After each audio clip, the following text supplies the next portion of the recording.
روزنامہ قدرت کی ویڈیو دیکھنے کے لیے ابھی یوٹیوب چینل پر سبسکرائب کریں اور بیل آئیکن پر بھی کلک کریں۔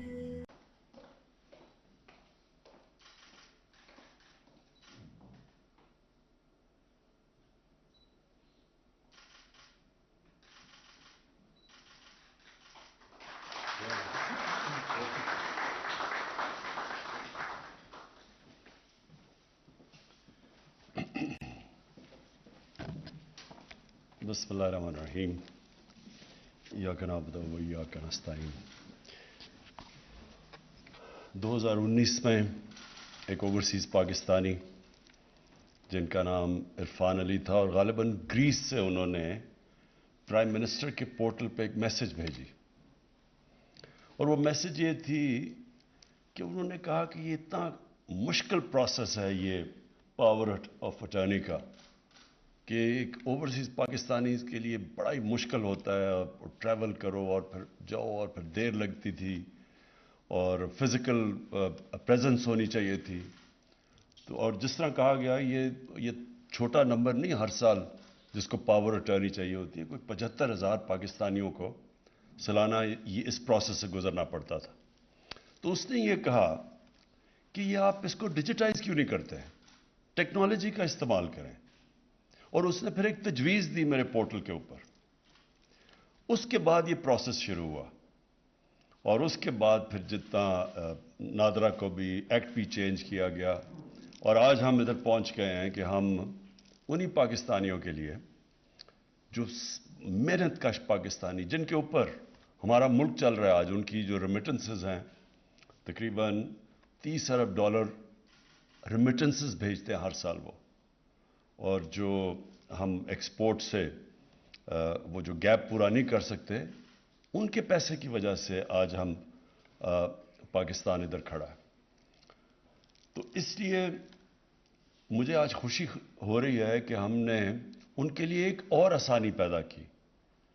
اس سے پہلے بھی ہم نے کوشش کی تھی سکسیشن سرٹیفکیٹ، وہ بھی ایک بڑا لمبا پروسیس تھا، اس کے لیے بھی ہم نے ٹیکنالوجی کا استعمال کیا، اور آج وہ جو پروسیس بڑا ہی مشکل تھا اس کو اب ایک ان کے لیے ادھر آسانی پیدا ہوئی، اور یہ دوسرا سٹیپ ہے کہ ان کی زندگی میں آسانی ہو۔ میرا انٹریکشن اوورسیز پاکستانی سے سب سے زیادہ کرکٹ کے دنوں میں جب ہم کرکٹ کھیلنے جاتے تھے تو وہ اوورسیز پاکستانی ایک ایسے ہوتے ہیں جو زیادہ تر مجبوری میں ملک سے نکلتے ہیں، نوکریاں نہیں ملتی، میرٹ کا سسٹم نہیں ہوتا، تو وہ اپرچونٹیز کے لیے باہر جاتے ہیں۔ اور زیادہ تر جو میرا ایکسپیرینس رہا اوورسیز پاکستانیز میں وہ ادھر جا کے زیادہ پاکستان کی قدر ہوتی ہے، وہ چاہتے ہیں کہ ہمارا ملک بھی اچھا ہو۔ وہ کرکٹ میچ ہوتا ہے تو سارے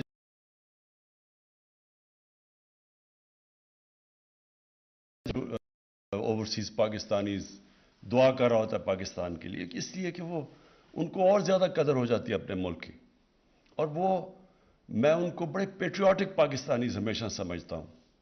اور وہ جب بھی کوئی پاکستان میں مشکل آتی ہے، سیلاب کے دنوں میں یا جو زلزلہ آیا تب، یہ شوکت خانم کے لیے ہمیشہ وہ دل کھول کے پیسہ دیتے ہیں اور چاہتے ہیں کہ ہمارا ملک آگے بڑھے۔ تو ان کی خاص اہمیت ہے میرے دل میں، اور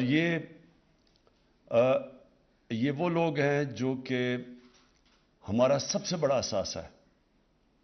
اگر ہم صحیح معنی میں ہمیشہ پالیٹکس میں آنے سے پہلے بھی یہ سوچا تھا کہ اگر ہم صحیح معنی میں اس اثاثے کو ٹیپ کر لیں تو ہمیں کوئی کسی IMF یا کسی کی قرضوں کی ضرورت نہیں ہے، لیکن بدقسمتی سے ہم نے کبھی ان کو اثاثہ نہیں سمجھا، اور ہم نے بجائے ان کی زندگی آسان کرنے میں ان کی زندگی میں مزید مشکلات پیدا کی۔ ہم نے ان کی جو انویسٹمنٹ، کیونکہ وہ بزنسز جب بھی وہ کرنے کی کوشش کرتے ہیں پاکستان میں ان کو زیادہ تر نقصان ہوتا ہے، کیونکہ وہاں ہمارا جو سسٹم بدقسمتی سے اس میں اتنی کرپشن آ چکی ہے، اور وہ اس سسٹم کے عادی ہو چکے ہیں جدھر کرپشن نہیں ہے۔ تو وہ جب یہاں آ کے کام کرتے ہیں ان کے لیے بڑا مشکل ہوتا ہے یہاں کام کرنا، اور وہ زیادہ تر جو میں میڈیم والوں کی بات کر رہا ہوں وہ کوشش کر کے وہ بیچاری بزنس فیل ہو کے واپس چلے جاتے ہیں، لیکن ترستے ہیں پاکستان میں آنے کے لیے. تو اور پھر وہ جو سب سے سیف انویسٹمنٹ ہوتی ہے وہ پلاٹ لے لیتے ہیں، اور ان کی بدقسمتی کے پلاٹس پہ بھی قبضے ہو جاتے ہیں. تو اس لیے ہم اتنے بڑا اپنا جو اس ملک کا اثاثہ ہے وہ اس کا پاکستان کو پوری طرح فائدہ ہی نہیں ہو سکتا. یہ بہت بڑا فائدہ ہے کہ $30 ارب ان کی ریمیٹنس ہمارے دور میں ریکارڈ ریمیٹنسز بھیجی ہیں انہوں نے، جن کا میں خاص ان کا شکریہ ادا کرتا ہوں. لیکن اس کے باوجود جو اصل پوٹینشیل ان کی انویسٹمنٹ کا ہے، جو فورن انویسٹمنٹ پاکستان میں آ سکتی ہے، بدقسمتی سے وہ انویسٹمنٹ نہیں آتی. اور میں پھر سے ریپیٹ کرتا ہوں کہ ہم نے اس طرح ان کو سروس نہیں دی. ہمیں تو ان کو اپنا جو آپ کا سب سے بڑا اثاثہ ہوتا ہے اس کی تو آپ کو بڑی قدر کرنی چاہیے، اس کی زندگی آسان کرنی چاہیے، اس کو سروس کرنا چاہیے. جس طرح آپ کے کوئی بھی اگر بینک ہے تو اس کے بڑے بڑے کلائنٹس ہیں تو وہ تو ان کو خاص سروس دیتا ہے. بڑے کلائنٹس کو ہر کوئی مارکیٹنگ کرتا ہے اور ان کے لیے پی آر کرتا ہے جو ان کے بڑے کلائنٹس ہوتے ہیں. تو ہمارا تو یہ سب سے بڑا اثاثہ ہے. تو ہماری گورنمنٹ کی پالیسی پہلے دن سے ہے کہ ہم نے اب اس کو اون کرنا ہے اور ان کو اسی طرح ان کو رکھنا ہے جیسے ایک قوم اپنے سب سے بڑے اثاثے کو رکھتی ہے. تو یہ تو ایک قدم ہے. سکسیشن سرٹیفکیٹ ایمبیسیز کو، جس طرح ابھی فارن منسٹر نے آپ کو کہا کہ ہم نے ان کو کلیئر انسٹرکشنز بھیجے ہیں کہ ایمبیسیز کو جو ہمارے خاص طور پہ جو ہمارے محنت کش Saudi Arabia, U A E, Middle East کے اندر جو صبح سے لے کے شام تک کام کر کے پیسہ بھیجتے ہیں یہاں، ان کے لیے خاص طور پہ ان کو سروس کرنا، ان کی مدد کرنا، ان کی زندگی آسان کرنا. اور اس کے لیے اب ایک فارن منسٹر نے پورٹل بھی بنایا ہے جو وہ ڈائریکٹ کوئی بھی اب بتانا چاہے کہ ہمارے کوئی مسئلے کیا ہیں تو وہ ڈائریکٹ یہاں فارن منسٹر کے پورٹل کے اوپر آ سکتے ہیں. جس طرح ہمیں یہ گریس سے ایک اوورسیز پاکستانیز نے بتایا یہ اس کا پاور آف ٹرنی کا، اس طرح ان کو بھی بڑی اچھی انفارمیشن آئے گی اب انشاءاللہ، کیونکہ وہ اب کنیکٹ ہو گیا ان سے آن لائن. جو مجھے کل خاص طور پہ خوشی ہوئی کہ ہم نے اب اوورسیز پاکستانیز کو شامل کر لیا پاکستان کی ڈیموکریسی کے اندر. اب ان کو جو ووٹنگ رائٹس ملے ہیں، میں آپ کو بتاتا ہوں اس کا فائدہ کیا ہے. اس کا فائدہ یہ ہے کہ اب ہر گورنمنٹ مجبور ہو جائے گی کہ اپنے اوورسیز پاکستانیز کی قدر کرنا، کیونکہ وہ ووٹ ڈال سکتے ہیں. جب وہ ووٹ ڈالیں گے تو وہ تو اس گورنمنٹ کو ووٹ دیں گے جو ان کی زندگیاں بہتر کرے گی، آسان کرے گی. اور تو یہ اس سے بڑا فائدہ ہوگا کہ ووٹ کا سب سے بڑا فائدہ یہ ہوتا ہے کہ ایک جمہوریت کے اندر ایک انسان اپنی ووٹ کے ذریعے حکومت کے اوپر چیک رکھ سکتا ہے. تو یہ 90 لاکھ اوورسیز پاکستانی ہیں ہمارے، ان کو اب جب رائٹ ملے گا ووٹ دینے کا تو یہ جو ووٹ سے گورنمنٹ سب ان کی قدر کریں گی، جو بھی گورنمنٹ آئے گی. اور یہ جو دوسری چیز کل اس کی بھی مجھے بہت خوشی ہوئی، ای وی ایم مشینز کی. دیکھیں یہ بھی آج ہم اس لیے کر سکے ہیں کیونکہ نادرا نے ٹیکنالوجی کا استعمال کر کے ان کی زندگی آسان کی. تو ٹیکنالوجی تو انسان کی زندگی ہر جگہ آسان کر رہی ہے. اب ہر جگہ دیکھ لیں کہ ٹیکنالوجی جدھر جدھر ٹیکنالوجی آ رہی ہے، کدھر لوگوں کی کیا 20 سال پہلے 10 سال پہلے کیا تھا اور آج کیا ہے. ٹیکنالوجی، یہ موبائل فون نے دنیا چینج کر دی ہے، اور اتنی تیزی سے ٹیکنالوجی چینج کر رہی ہے کہ انسانی تاریخ میں کبھی ٹیکنالوجی اتنی تیزی سے چینج نہیں انسان کی زندگی میں لے کے آ رہی جو آج ہے. تو اس لیے ٹیکنالوجی کا آج استعمال نہ کرنا، اس سے بڑا امکانہ کیا سوچ ہو سکتی ہے. سوچے 2008 کے اندر الیکشن گورنمنٹ نے ایک کمیشن بنائی تھی، غالباً میرے خیال میں سغرا امام اس کی ہیڈ تھیں، اور انہوں نے ریکمنڈیشن دی، بار بار میٹنگز کر کے انہوں نے ریکمنڈیشن دی. الیکشن کمیشن نے ریکمینڈ کیا کہ ای وی ایم الیکٹرانک ووٹنگ مشینز آنی چاہیے. یہ 2008 کی بات کر رہا ہوں. لیکن کیوں نہیں ایکسپٹ ہوئی؟ یہ کوئی بھی وہ لوگ وہ جو اس ملک کے اندر ایک پرانے سسٹم سے فائدہ اٹھا رہے ہیں وہ کبھی چینج نہیں آنے دیں گے. ہم نے اتنی کوشش 3 سالوں میں، مثلا میں آپ کو مثال دیتا ہوں کہ کس طرح یہ ایک کرپٹ سسٹم سے جو فائدہ اٹھاتے ہیں چینج نہیں آنے دیتے. ہم نے یوٹیلیٹی سٹورز کے اندر ہم نے چیک کرنے کے لیے کہ پلفریج نہ ہو، ہم نے اس کو آٹومیٹ کرنے کا فیصلہ کیا. اندر یوٹیلیٹی سٹور کے جو لوگ کام کر رہے تھے انہوں نے ہی جا کے عدالت میں اسٹے آرڈر لے لیا، آٹومیشن روک دی. ایف بی آر کتنی دیر سے کوشش کر رہی ہے آٹومیشن کی، وہ کوئی نہ کوئی وجہ سے وہ ہونا نہیں.